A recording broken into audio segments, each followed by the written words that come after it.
The return of one of the most dangerous men in the welterweight division is happening on July 8th as Jaron Boots Ennis makes his return against a dangerous opponent. An opponent that in his last fight came back to win in Roiman Villa, as they're going to fight out in Atlantic City. This is going to be a good one. We know that right now Boots is on that threshold where if he's not at the top, he's going to be at the top of the welterweight division within the next 6 to 10 months, right? We know we get the big welterweight fight later on in July, but Boots Ennis, he's not only looking to be the face of the welterweight division, he might be good enough to be the face of boxing later on. He's only 25 years old. We'll get to that. Roiman Villa overcame a lot in a fight against Rashidi Ellis back in January. We'll talk about his last fight to get to this opportunity, and he knows if he can knock off one of the top guys in the welterweight division, what's that going to do for his career? As it looks like the top between Spence and Crawford might get cleared out, and we'll see some movement of them heading to 154. Really, this is a fight to determine who's going to become the next face of the welterweight division. This is the Never Drop Podcast. I appreciate you for tuning in. Before we get started, I just want to say, hey, if you're not subscribed to the YouTube channel, go do it. I can't emphasize that enough. The Never Drop Podcast on YouTube. I'm dropping regular YouTube videos. I'm just pushing content. I'm going to be there for the Spence Crawford fight. So subscribe to get all the footage from the fight. Along with these podcasts will be up on YouTube. If you're listening on Spotify, Apple Podcast, Amazon Podcast, I appreciate you. Go ahead, follow the podcast on any of the streaming services you're listening to. I appreciate it. Again, Never Drop Podcast on YouTube. Back to the fight. This is going to be a good one. Jaron Boots Ennis, right? When you look at the welterweight division, it's obviously two names, Errol Spence Jr., Terrence Crawford. But that third name, the one that's creeping right behind him in the shadows, that's Jaron Boots Ennis. Young fighter, has all the tools, knocking guys out left and right. Just doing what he needs to do. And he's not getting those big fights for obvious reasons. Crawford and Spence were on a mission to fight each other. They knew if they fought Boots Ennis, there's a good chance that Boots Ennis might upset that fight, right? Boots Ennis is capable of upsetting that fight and taking a win and not delivering us Spence Crawford. So that's why he hasn't gotten those big fights. But right now he's forced his way up to say, hey, once you guys fight it out, I'm right here. I'm going to be, when you turn around, I'm right here for you. Boots is that good. Coming out of Philadelphia, he has everything he needs. He has everything what it takes to be one of the best fighters, honestly the best pound-for-pound fighters in the sport for a while. It seems like all these fighters we're looking at, they're young, man. Boots Ennis only 25. He's already 30-0 with 27 KOs. Boots is a problem for a lot of people. And on July 8th, Roiman Villa is going to try and figure out that problem. Villa, 26-1, a really good record, 24 knockouts. And you think about it, his last fight against Rashidi Ellis, where he didn't get the win, where he did get the win, didn't get the knockout, knocked him down, I believe, 2 or 3 times in the fight. We'll talk about that more in depth in just a second. But he possesses some power. How's Boots going to handle that? We'll see, right? It's going to be a good fight come July 8th, as we're going to see the welterweight division we're going to see the future of it. And I believe after a disappointing last fight from Boots Ennis, granted, might not have been all his fault, but kind of a disappointing homecoming, I think Boots wants to show the world, hey, later this month, those other 2 welterweights are fighting, but they got to see me eventually if they really want to be the king of this division. Because I'm coming to be crowned. So let's get into this fight. Let's get into numbers first, right? Boots Ennis, sitting at, like I mentioned, 30-0, 27 KOs, fights from an orthodox standpoint, has a height of 5'10", reaches 74 inches, and again, only 25 years of age. Boots has been pumping out fights as a professional through his entire career. Roiman Villa, as I mentioned, 26-1, 24 KOs, also fights from the orthodox position, is going to be giving up both height and reach in this fight. 5'7" height, 70-inch reach at the age of 30. I mentioned both of their last fights. They both fought on the Gervonta Davis undercard, not the one against Ryan Garcia, but the one against Hector Luis Garcia on January 7th of this year. So they fought at the very start of this year. This will be both of their second fights this year. Boots, let's talk about him. He was the co-main in that fight. A lot was expected, a lot was anticipated coming from Boots, mainly because the fight was in Washington, D.C. He's from Philly, called it kind of a hometown fight, just because how close Philly is, the amount of people he was going to have at the fight. Had promised a knockout. Granted, when going into that fight, I believe it was 29-0 with 27 knockouts. The odds are you're going to see a knockout when you go to a Boots fight, but that wasn't the case. He won by unanimous decision against Karen Chukajan, really a fighter that a lot of people hadn't heard of.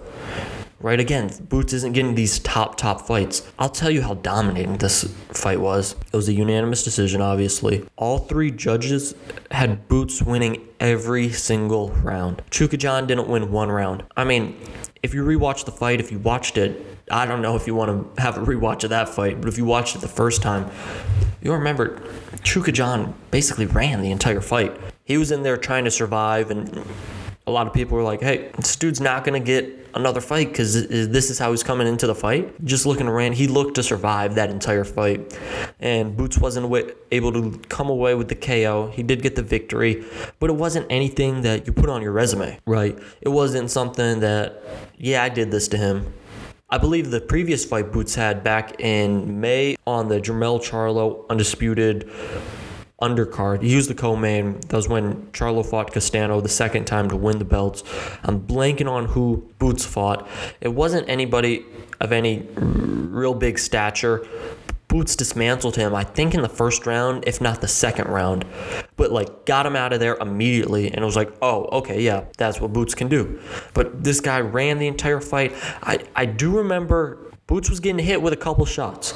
That might have been Boots just wanting to get the knockout, taking some risk that he didn't need to take.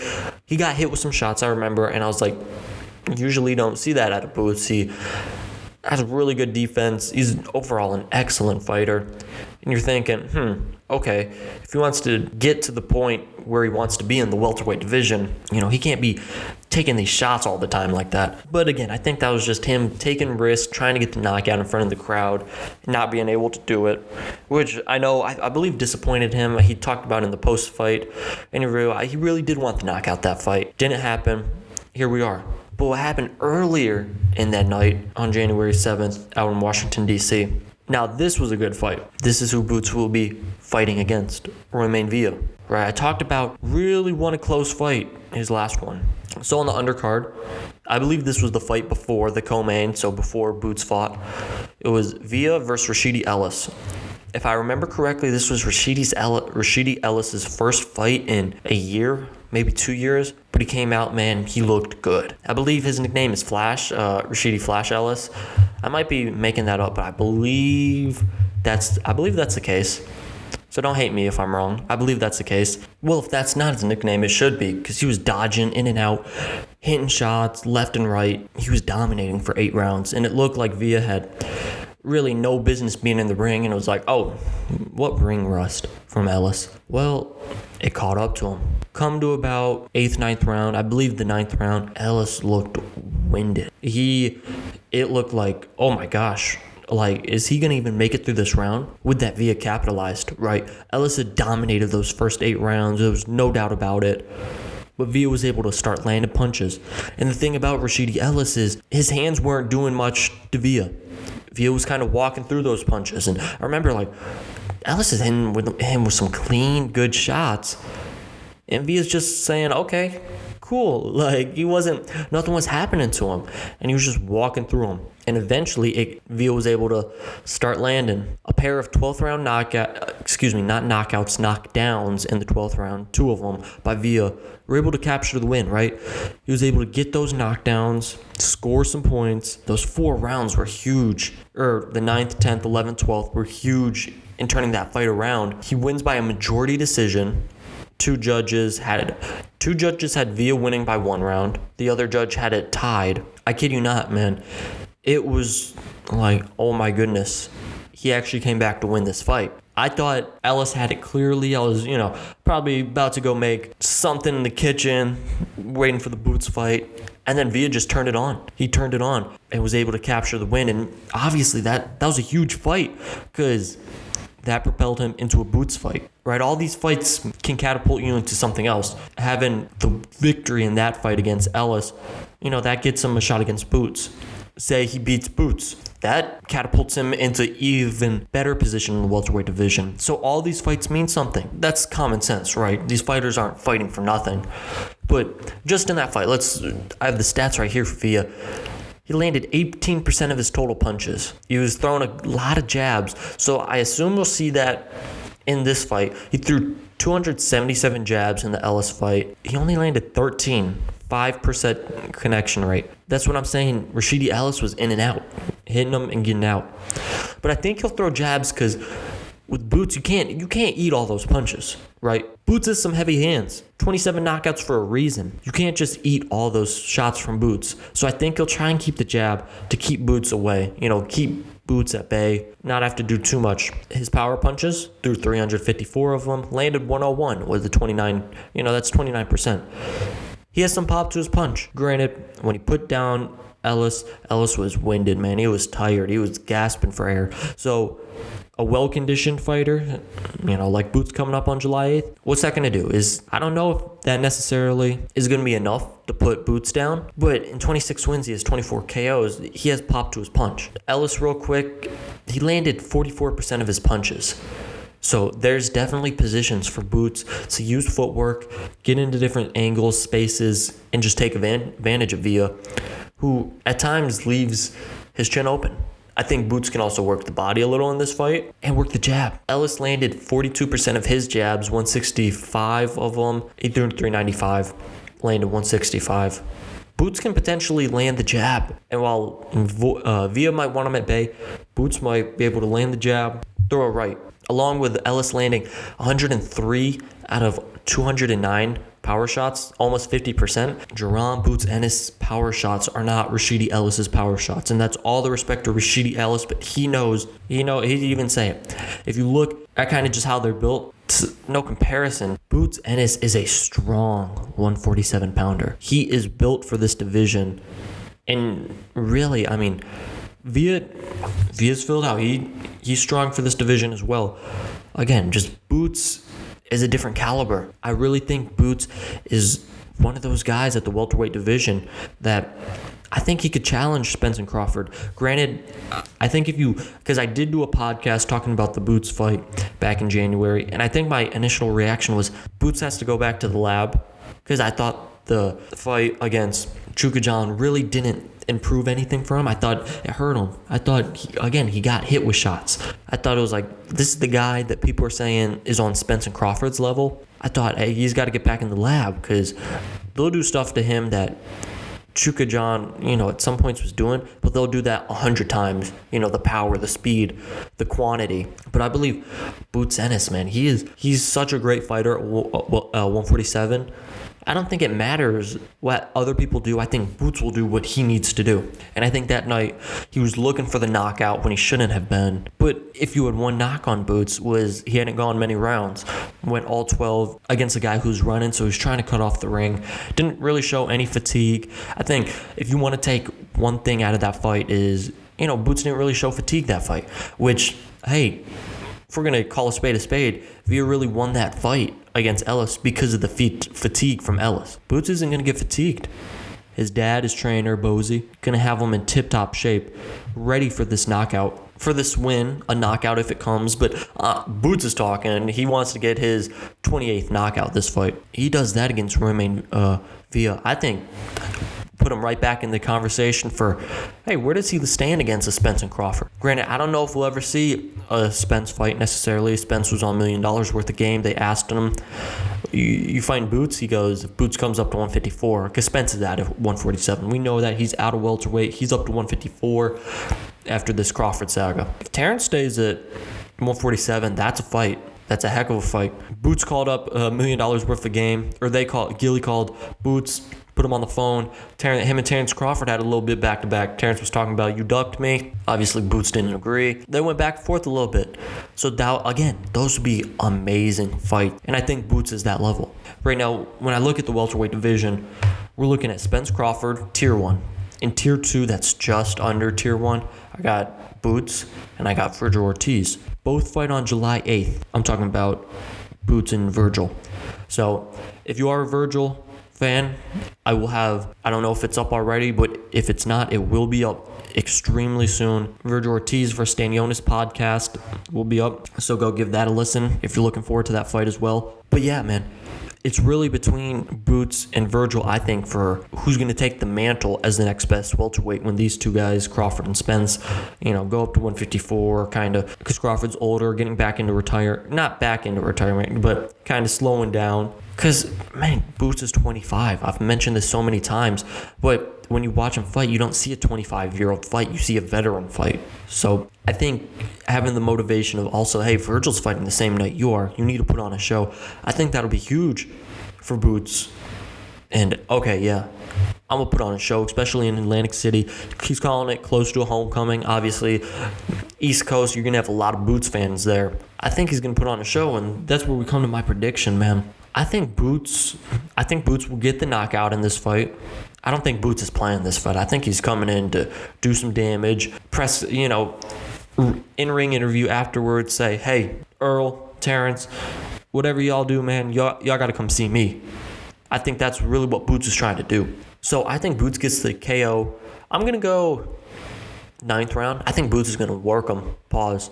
I think Boots is going to go to the head, go to the body, really just throw hard-hitting punches all over and do damage to Villa.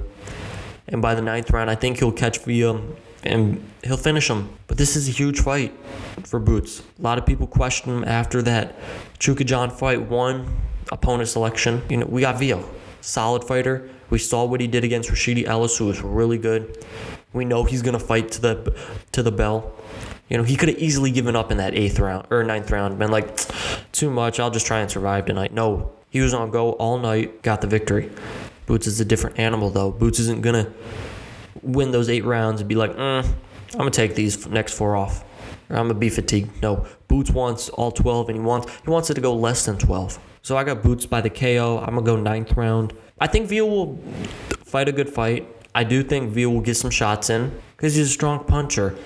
And I think Ellis just posed a problem for him just because the footwork, the movement on it. I think Villa just wasn't accustomed to it or ready. But I think these guys will be right in front of each other. Hey, man, blow for blow. We're going to see who's going to win tonight. I think it's going to be a great fight. I think Boots is going to put a message out to people. Hey, I'm next. Nah, forget that. I'm not next. I'm now. I think that's what Boots is trying to say. I'm now. I'm not next, man. Forget being next. I've been next for years. I'm now. So I got Boots winning 9th round KO. I think it's going to be a great fight in Atlantic City. When the welterweight division, man, gets going, it rivals the best divisions in the sport. Spence Crawford, and I've talked about that. We're going to keep talking about it because that's the biggest fight in boxing. But you got other guys like Boots, Virgil. You got Keith Thurman, which after this fight, if Boots gets the W, I want to see him versus Thurman. Thurman was talking crazy about, he wanted like $10 million for the fight against Boots. That's crazy talk. I want to see Thurman versus Boots. I think that'll be a great fight and that'll give Boots a notch on the resume saying, okay, yeah, he fought an experienced guy like Thurman. Granted, Thurman's not what prime Thurman was, but it's still, hey, that's some better competition. Ugas, who hasn't made his return, but he's a good fighter. The welterweight division, it's a real deal when it gets going, and it's fun to watch. July 8th is going to be awesome. Like I said, Virgil Ortiz Jr. versus Stanionis is fighting. That's going to be a great fight as well. If you haven't checked it out already, go check the podcast out for it. That'll be on the Never Drop Podcast YouTube channel, which I promise you I'm pumping out content. There's videos up of just other stuff. So if you're, enjoy the podcast and you just want some shorter videos about what's going on in boxing, go subscribe to the Never Drop Podcast. Like I said, there's going to be video from the Spence Crawford fight, along with just content on top of content for that fight. and just boxing in general. If you're listening on a streaming service, I appreciate you. Make sure you follow the podcast, whether that be on Apple Podcast, Amazon Podcast, Spotify, any streaming service you're listening to. I'd appreciate a follow. And yeah, man, that's all I got for this Boots fight. I think he's going to put on a performance July 8th, get the victory, and show, hey, I got now. So that's all I got. I appreciate you listening. If you're still listening, I appreciate that. Go subscribe to the Never Drop Podcast on YouTube. Follow me on streaming services. And yeah, man, I'm out. Peace.